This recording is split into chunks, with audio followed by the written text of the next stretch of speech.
তো বন্ধুরা আজকের ভিডিওতে এমন একটি বানর সম্পর্কে কথা বলবো যে বানরটি চাকরি করত। অবাক করার ব্যাপার না, বানরটি আবার চাকরি করতে পারে কিভাবে?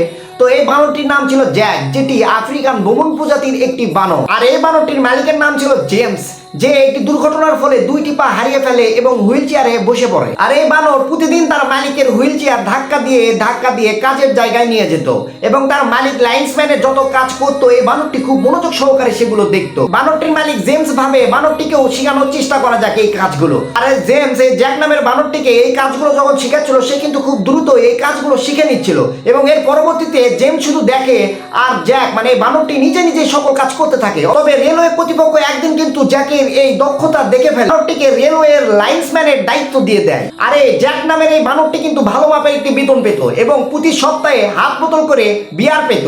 আর এই বানরটি সুদীর্ঘ 9 বছর যাবত এই রেলওয়ে লাইন্সম্যানের কাজ করে, তবে একদিনও কোনো রকম ভুল সিগন্যাল দেয়নি বা কোনো দুর্ঘটনা ঘটেনি তার কারণে। শেষে 1890 সালে এই বানরটি টিউবারকুলোসিস নামের একটি রোগ হয়ে মৃত্যুবরণ করে। প্র্যাকটিস করলে কি না সম্ভব হয়, একটি বানরও কিন্তু এই কাজটি শিখে ফেলেছে। তো মানুষ চেষ্টা করলে কি না শিখতে পারবে।